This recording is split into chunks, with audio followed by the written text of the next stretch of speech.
Bhim army कभी गुंडागर्दी नहीं करती है। और जी। रही बात मूर्ति लगाने की बात, तो माननीय वकील साहब से मैं कहना चाहता हूं कि भाई शुरुआत किसने की? उनने बोला कि मूर्ति ही नहीं रहेगी। भाई जब आप बी आर अम्बेडकर जी का अपमान करोगे तो भीम आर्मी के लोग चुप बैठेंगे? और जहां प्रशासन ने भारतीय जनता पार्टी की इशारों पर हमारे लोगों को रोकने का काम किया है, और जी। हमारी जो बात हम शांतिपूर्वक माननीय कलेक्टर महोदय को रखने वाले थे, उससे पहले हमें रोक दिया गया है। तो भारतीय जनता पार्टी के जो लोग हैं, जो प्रशासन के लोग मिलकर हमारी आवाज को दबाने का प्रयास लगातार कर रहे हैं। आप देखिए कि हाई कोर्ट के सामने मेरे कार्यकर्ता को मारा गया, उसके बाद किस तरह उन लोगों को मारपीट करना, ये गुंडागर्दी किसने की है?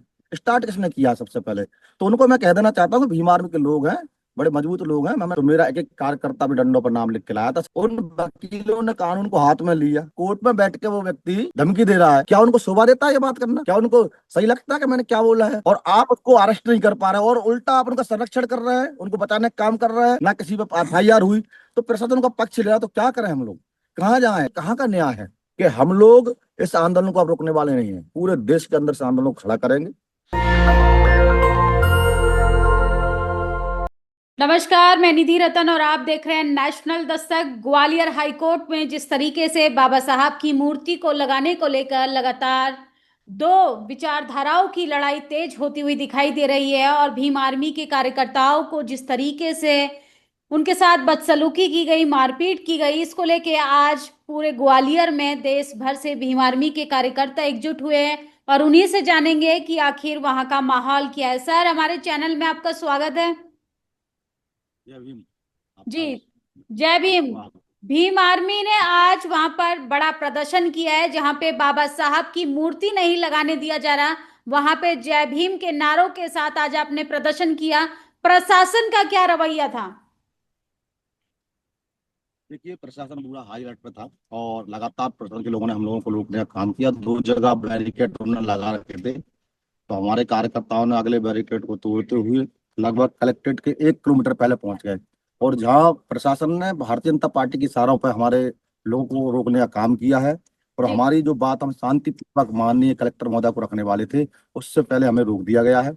और उसके साथ उनने एक बात जरूर कही कि आपने जो ज्ञापन दिया है, उस ज्ञापन को हम माननीय उच्च न्यायालय तक पहुंचाएंगे।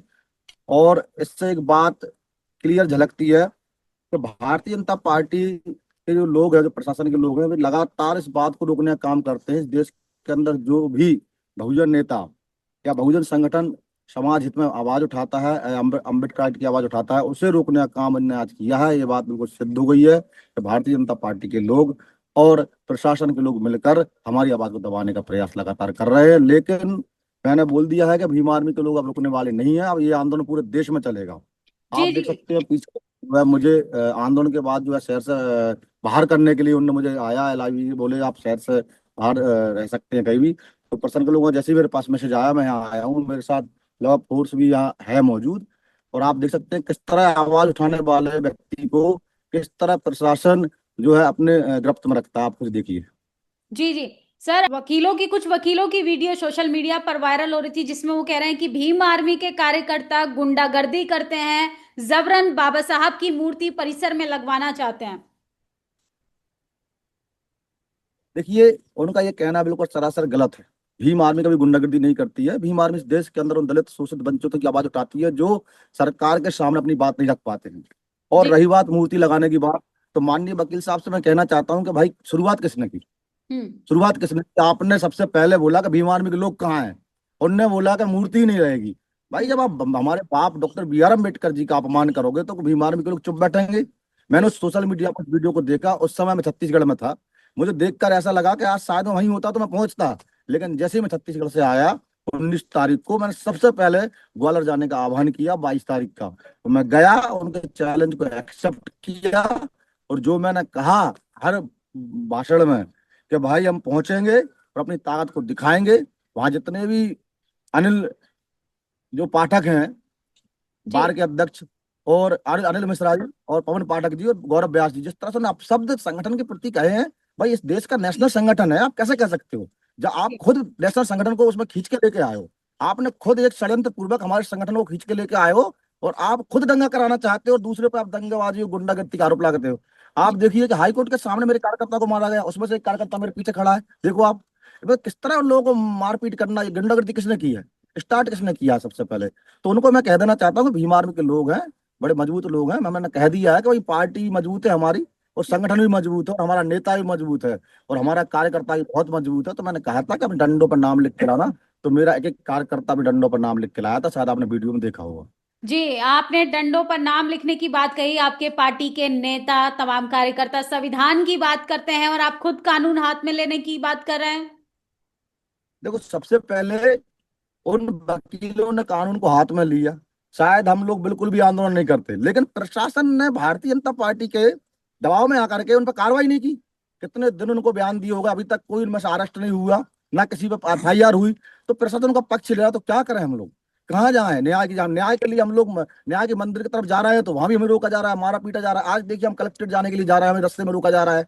हमारे कार्यकर्ताओं को धमकी दी जा रही है कि आप अगर आप आंदोलन में सम्मिलित होंगे तो आप पे एफआईआर की जाएगी, अगर आप वहां जाओगे तो आपको मारा पीटा जाएगा। तो प्रशासन किस तरह से उनका सपोर्ट कर रहा है? तो हम्म। इतनी बड़ी प्रशासन के सामने हम लोग क्या करें? और भीम आर्मी का काम है आंदोलन करना। हम doctor B are Ambedkar ji को मानने वाले हैं, बाबा साहब को मानने वाले हैं, संविधान को मानने वाले हैं। हमने ये आंदोलन पूरा संवैधानिक तौर पर किया है।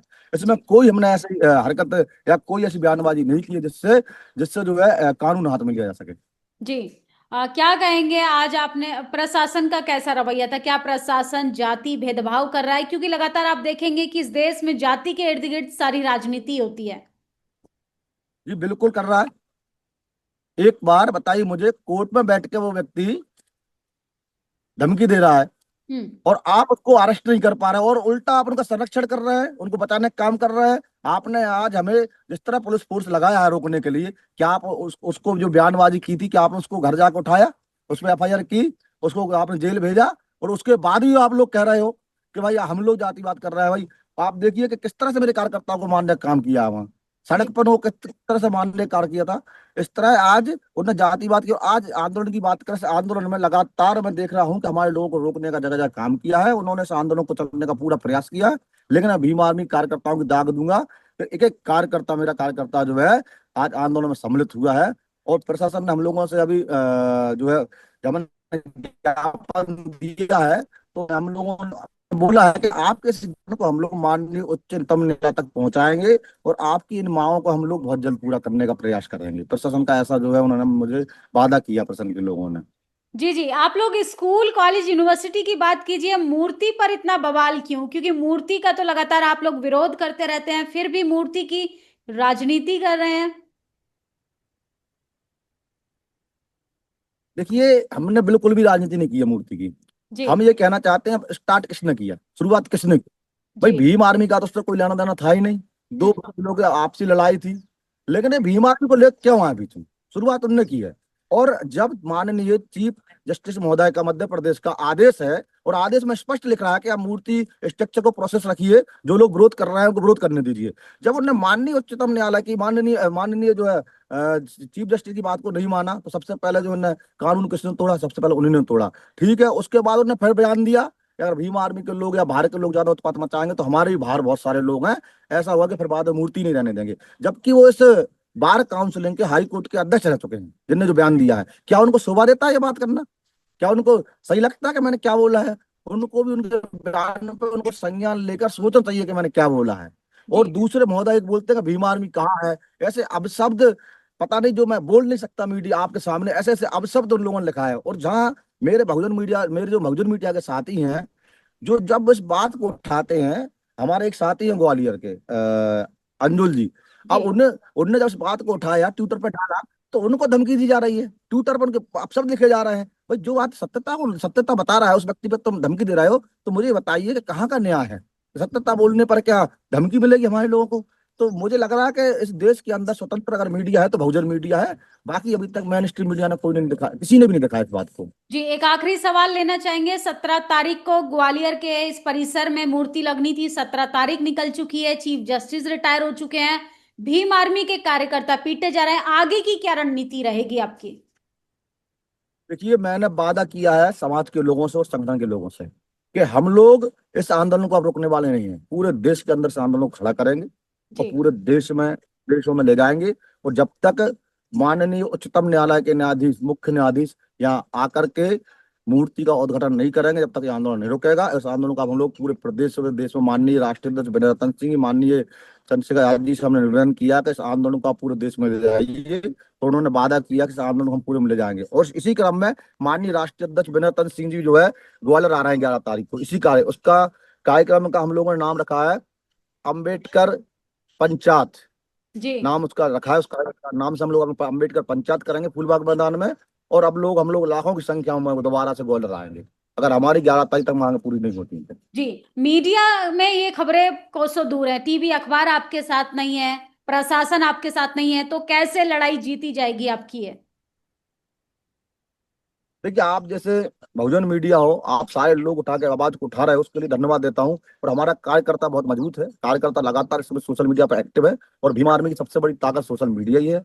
और हम सोशल मीडिया की इस बात को पूरे देश के अंदर उठाने का काम करेंगे। जी, बहुत बहुत शुक्रिया हमें समय देने के लिए सर। जय हिंद, धन्यवाद। जी, तो ये हमारे साथ जुड़ रहे थे इस समय खास मेहमान। और आपकी क्या प्रतिक्रिया है जिस तरीके से ग्वालियर के परिसर में बाबा साहब की मूर्ति का विरोध हो रहा है?